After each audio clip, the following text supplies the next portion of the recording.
नमस्कार भक्तों, आपका एक बार फिर से स्वागत है हमारे चैनल भक्ति की शक्ति में।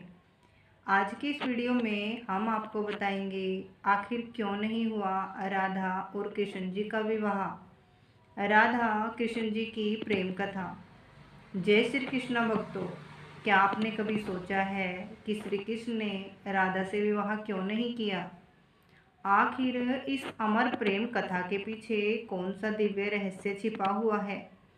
प्रेम क्या है? सिर्फ एक एहसास या उससे कहीं ऊंचा कोई सत्य?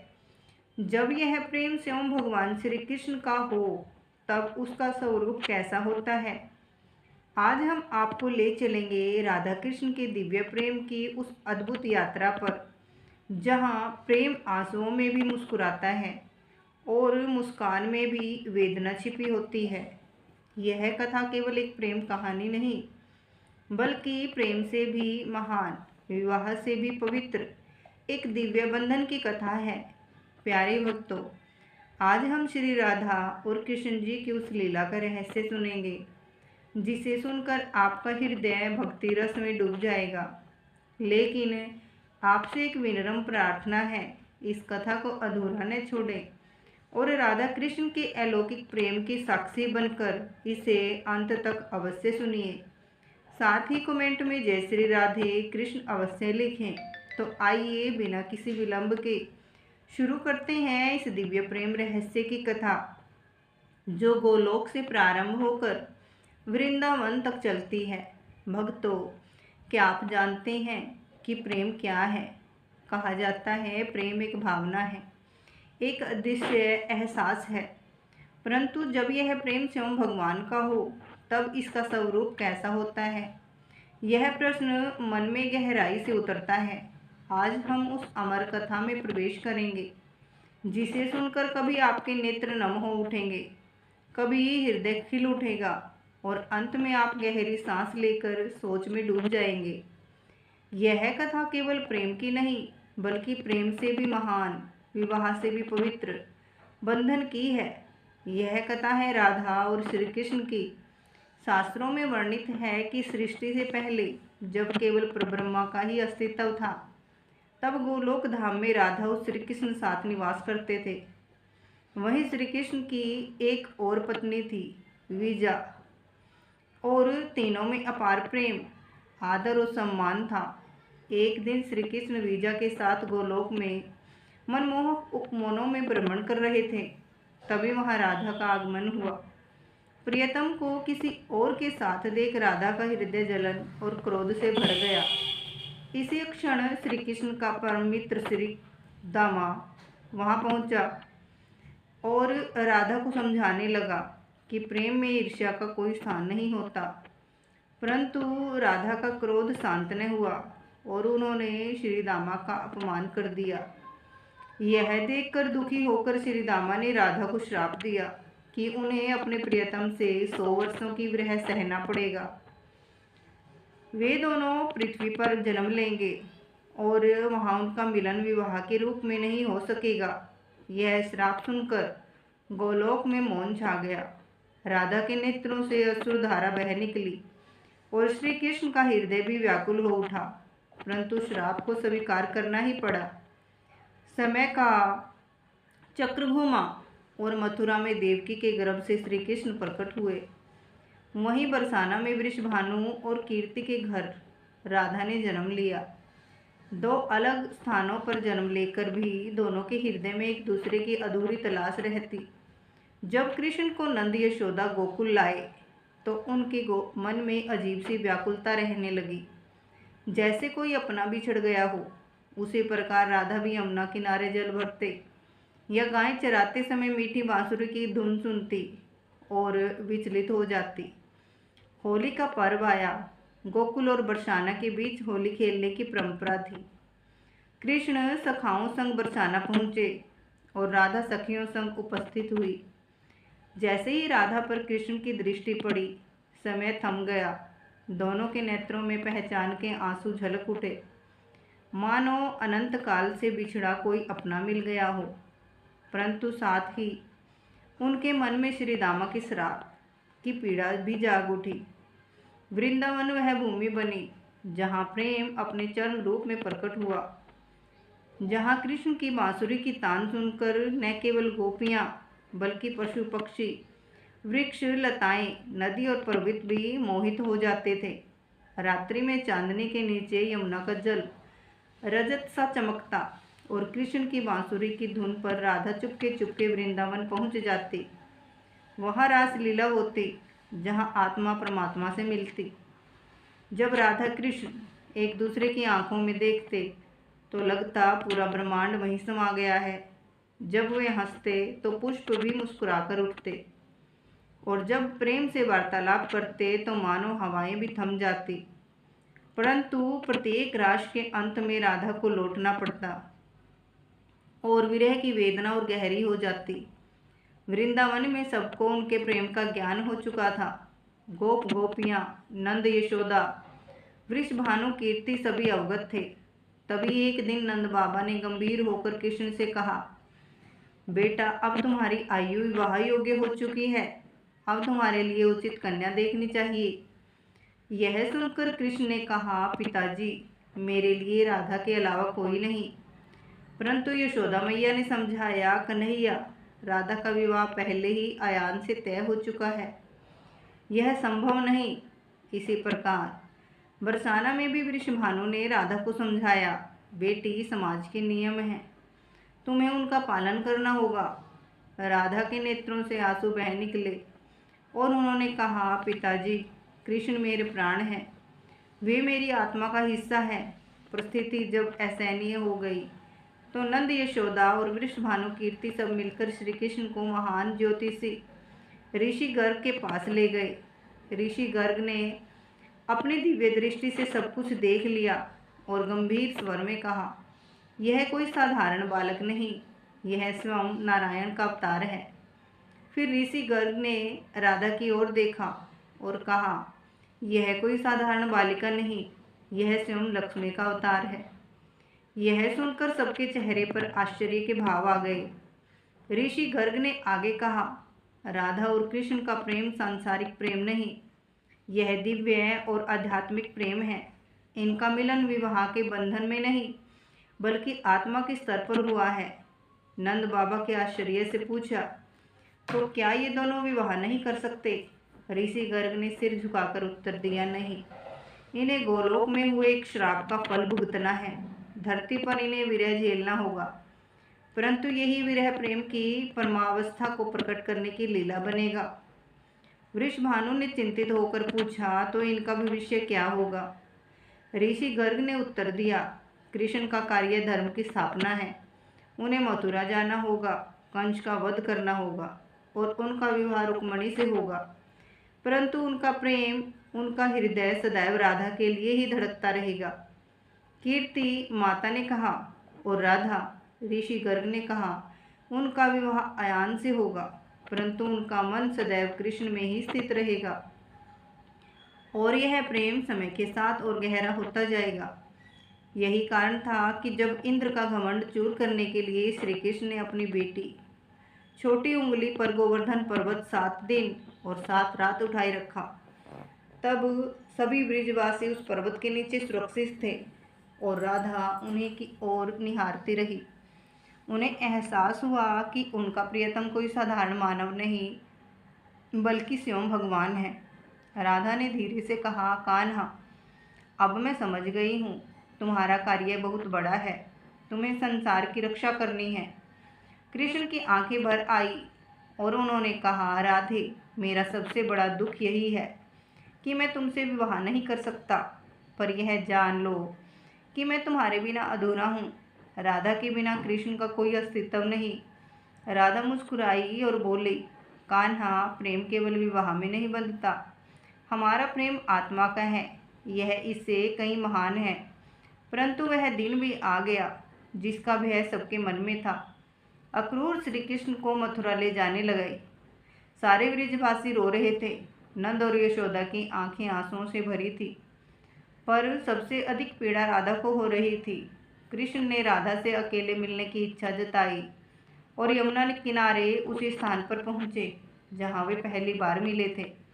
वहां खड़े होकर कृष्ण ने राधा से कहा, राधे मैं जा रहा हूँ, पता नहीं कब लौट पाऊंगा। राधा ने उनके हाथ अपने हाथों में लेकर कहा, कान्हा जाना तो तुम्हारा धर्म है, पर एक वादा करो, तुम मुझे कभी नहीं भूलोगे। कृष्ण ने भराए स्वर में कहा, राधे भला मैं तुम्हें कैसे भूल सकता हूँ। तुम मेरी सांसों में बसी हो, मेरी धड़कनों में हो। जब भी मैं बांसुरी बजाऊंगा उसमें तुम्हारा ही नाम होगा। राधा के नेत्रों से अश्रुधारा बह रही थी और उन्होंने कहा, कान्हा मैं भी जन जन तक तुम्हारा इंतजार करूंगी। कृष्ण ने उनके माथे पर प्रेम से चुम्बन लिया और कहा, राधे यह विदाई केवल शरीर की है, आत्मा तो सदा साथ रहेगी। रथ आ गया। अक्रूर प्रतीक्षा कर रहे थे। कृष्ण रथ पर बैठे पीछे मुड़कर राधा को देखा।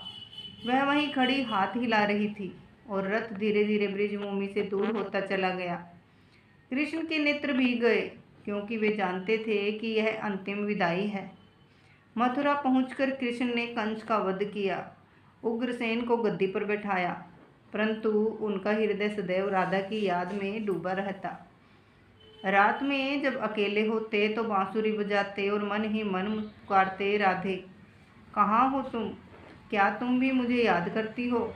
उधर बरसाना में राधा का विवाह यान से हो चुका था, पर उनका मन कृष्ण में ही डूबा रहता। वे रात को आकाश की ओर देखकर कहती, कान्हा तुम कहाँ हो, क्या तुम भी मुझे याद करते हो।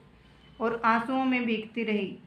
इसी बीच कृष्ण के पास विदर्भ की राजकुमारी रुक्मणी का पत्र आया, जिसमें लिखा था, हे कृष्ण मैंने आपकी वीरता और करुणा के बारे में सुना है। मैं आपके साथ विवाह करना चाहती हूँ, पर मेरे भाई ने मेरा विवाह शिशुपाल से तय कर दिया है। कृपया मुझे बचाइए।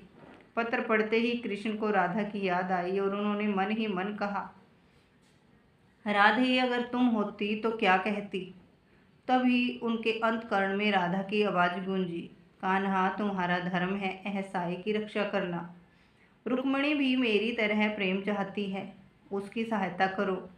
कृष्ण ने रुक्मणी का हरण किया और उससे विवाह किया, परंतु विवाह के क्षणों में भी उनका मन राधा की यादों में डूबा रहा। रुक्मणी समझदार थी। उन्होंने कृष्ण के हृदय में राधा के लिए प्रेम को महसूस किया और एक दिन बोली, स्वामी मैं जानती हूँ कि आपका हृदय किसी और के लिए धड़कता है। मैं आपके प्रेम की प्रतिस्पर्धा नहीं करना चाहती। कृष्ण की आंखों में आंसू बह निकले और उन्होंने कहा, रुक्मणी तुम महान हो। हाँ मेरा हृदय राधा के लिए ही धड़कता है, पर तुम मेरे लिए सम्मान और स्नेह की पात्र हो। काल यवन के आक्रमण के कारण कृष्ण को मथुरा छोड़कर द्वारका जाना पड़ा, परंतु जहाँ भी वे रहे उनका हृदय सदैव राधा के साथ ही बंधा रहा। द्वारका पहुंचकर कृष्ण ने एक भव्य नगर बसाया। अनेक रानियां उनकी पत्नियां बनी। सत्यभामा, जामवंती और अन्य राजकुमारियां उनके जीवन में आई, परंतु महलों की वैभवशाली दीवारें, अनगिनत सेवकों और असीम संपदा के बीच भी कृष्ण का हृदय सदैव राधा की स्मृतियों में ही डूबा रहता था। रात्रि के निस्तब्ध क्षणों में जब सब सो जाते तो वे समुद्र तट पर जाकर बांसुरी बजाते और भाव विभोर होकर कहते, राधे यहाँ सब कुछ है, धन वैभव रानियाँ, लेकिन तुम्हारे बिना यह सब शून्य है। तुम्हारे बिना मैं अधूरा हूँ। द्वारका की रानियाँ कृष्ण की इस वेदना को समझती थी। वे जानती थी कि कृष्ण का सच्चा और शाश्वत प्रेम केवल राधा से है, इसलिए कभी उन्होंने इसकी शिकायत नहीं की। समय बीता और जब कुरुक्षेत्र के रण क्षेत्र में अर्जुन ने शस्त्र रख दिए और युद्ध से विमुख होना चाहा, तब कृष्ण ने उसे धर्म का उपदेश देने का निश्चय किया। उस समय भी उनके मन में राधा की स्मृति थी। राधे तुमने ही कहा था कि मेरा कार्य धर्म की स्थापना है, और आज वही क्षण उपस्थित है। तब उन्होंने गीता के रूप में सत्य का अमृत दिया। हे अर्जुन, कर्म करना तेरा अधिकार है, फल की चिंता मत कर। यही उनके अपने जीवन का भी सिद्धांत था। उन्होंने अपना कर्तव्य निभाया, भले ही उसके लिए उन्हें राधा से दूर रहना पड़ा। युद्ध के बीच एक रात जब वे एकांत में बैठे थे तो लगा मानो राधा स्वयं आकर उनके पास बैठ गई हो। कान्हा, तुम्हारा यह कार्य धर्म के लिए है, मैं सदा तुम्हारे साथ हूँ। कृष्ण की आंखों से आंसुओं की धारा बह निकली और वे पुकार उठे, राधे, क्या तुम सच में आई हो या मेरा भ्रम है? तब मधुर स्वर गूंजा, कान्हा, प्रेम कभी भ्रम नहीं होता। मैं तुम्हारे दिल में हूँ, तुम्हारी हर सांस में हूँ। युद्ध समाप्त हुआ, पर एक दिन कृष्ण का हृदय अत्यंत व्याकुल हुआ और उन्होंने निश्चय किया कि वे एक बार फिर वृंदावन जाकर राधा से मिलें। गुप्त रूप से वे द्वारका से निकले और जब ब्रजभूमि पहुँचे तो सब कुछ बदला हुआ था। गली, यमुना किनारा, घर द्वार सब बूढ़ा और जर्जर हो चुका था। उन्होंने एक वृद्ध गोपी से पूछा, माता राधा कहाँ है? वृद्ध गोपी ने पहचान लिया और अश्रुपूर्ण नेत्रों से कहा, कन्हैया, राधा अब इस लोक में नहीं है। वह तुम्हारा इंतजार करते करते यमुना किनारे प्राण त्याग चुकी है। उसके अंतिम शब्द थे, कान्हा, मैं आ रही हूँ। यह सुनकर कृष्ण का हृदय चीर गया। वे यमुना के उसी किनारे बैठ गए जहाँ राधा के प्राण त्यागे थे और रात भर अश्रुधारा बहाते रहे। आधी रात को अचानक एक दिव्य प्रकाश फैला और एक मधुर स्वर गूंजा। कृष्ण ने नेत्र उठाए तो देखा राधा उनके सम्मुख खड़ी थी, किंतु यह राधा दिव्य आभा से ओतप्रोत अलौकिक स्वरूप में थी। कृष्ण की आवाज़ भर्रा गई, राधे, सचमुच तुम हो? राधा ने मुस्कुराकर कहा, हाँ कान्हा, मैं ही हूँ। मैं तुम्हारा इंतजार कर रही थी, पर शरीर नश्वर था। उसे त्याग कर मैं अपने मूल स्वरूप में लौट आई हूँ। अब मैं गोलोक में तुम्हारी प्रतीक्षा करूँगी। कृष्ण व्याकुल हो उठे, राधे, मैं भी तुम्हारे साथ चलना चाहता हूँ। राधा ने गंभीर स्वर में कहा, नहीं कान्हा, अभी तुम्हारी लीला अधूरी है। तुम्हें यदुवंश का अंत देखना है। जब समय आएगा तब तुम भी गोलोक लौट आना। प्रेम में समय का कोई बंधन नहीं होता। धीरे धीरे राधा का दिव्य स्वरूप विलीन होने लगा और जाते जाते वह केवल यही वाक्य छोड़ गई, कान्हा, याद रखना, राधा के बिना कृष्ण अधूरे हैं और कृष्ण के बिना राधा अधूरी है। हमारा प्रेम अनंत है, सनातन है। कृष्ण वहीं बैठे रहे। उनकी आंखों से अश्रुधारा बहती रही और समुद्र की लहरों की तरह उनके हृदय में राधा की अमर स्मृतियाँ उमड़ती घुमड़ती रही। कृष्ण ने हाथ बढ़ाया, पर राधा धुंधली होती हुई एक दिव्य आभा में विलीन हो गई। बस उनकी मधुर वाणी हवा में गूंजती रही, राधे कृष्ण, राधे कृष्ण। यदुवंश का अंत हो चुका था और कृष्ण जानते थे कि अब उनकी लीला पूर्ण होने का समय आ गया है। वन की छाया में शांत भाव से बैठकर वे ध्यान में लीन हो गए। राधे, अब मैं आ रहा हूँ, इंतजार खत्म। तभी व्याध जरासंध के तीर ने उनके पैर को वेध दिया। कृष्ण मुस्कुराए और बोले, कोई बात नहीं व्याध, तुमने तो केवल मेरी लीला पूर्ण करने में सहायता की है। जैसे ही उन्होंने शरीर त्यागा, आकाश से दिव्य संगीत गूंज उठा, फूलों की वर्षा होने लगी और कृष्ण की आत्मा सीधे गोलोक पहुंची, जहां राधा उनका प्रतीक्षा कर रही थी। अनंत युगों का विरह समाप्त हुआ और दोनों एक दूसरे के आलिंगन में विलीन हो गए। अब आप सोच रहे होंगे कि श्री कृष्ण ने राधा से विवाह क्यों नहीं किया। इसका उत्तर बहुत गहरा है। पहला कारण था श्रीदामा का श्राप, जिसने तय कर दिया था कि धरती पर उनका विवाह संभव नहीं होगा। दूसरा कारण था समाज की मर्यादा। राधा का पहले ही विवाह निश्चित था और श्री कृष्ण उन मर्यादाओं को तोड़ नहीं सकते थे। तीसरा और सबसे बड़ा कारण था कृष्ण का देवी उद्देश्य, अधर्म का नाश और धर्म की स्थापना। इसके लिए उन्हें राजनीतिक विवाह करने पड़े, परंतु सबसे सच्चा कारण था कि राधा कृष्ण का प्रेम विवाह से भी ऊंचा था। विवाह शरीर का मिलन है, लेकिन राधा और कृष्ण का प्रेम आत्मा का मिलन था, शुद्ध, निष्कलंक, अनंत। यह कथा हमें सिखाती है कि सच्चा प्रेम स्वार्थ रहित होता है, प्रेम में त्याग होता है। राधा ने कभी विवाह की मांग नहीं की, बल्कि कृष्ण के धर्म कार्य का साथ दिया। कृष्ण ने भी अपने सुख को त्याग कर संसार के कल्याण के लिए धर्म का मार्ग चुना। राधा का धैर्य और कृष्ण का समर्पण दोनों मिलकर प्रेम को एक दिव्य रूप देते हैं। यही कारण है कि आज भी जब हम उनका नाम लेते हैं तो राधा पहले आती है। राधे कृष्ण, यह केवल नाम नहीं बल्कि एक संदेश है कि प्रेम में सम्मान और त्याग सर्वोपरि होता है। प्यारे भक्तों, राधा कृष्ण की यह दिव्य कथा हमें याद दिलाती है कि प्रेम केवल सांसारिक नहीं बल्कि आत्मा का मिलन है। ऐसा प्रेम अमर होता है, मृत्यु के बाद भी जीवित रहता है। प्रेम से बोलिए राधे कृष्ण। हमें आशा है कि यह कथा आपके जीवन में भक्ति और सकारात्मकता का प्रकाश लेकर आई होगी। ऐसी ही रोचक और धार्मिक कहानियाँ सुनने के लिए हमारे चैनल को सब्सक्राइब कर लें। कृपया इस वीडियो को ज़्यादा से ज़्यादा लाइक और शेयर ज़रूर करें। राधे राधे, जय श्री कृष्णा।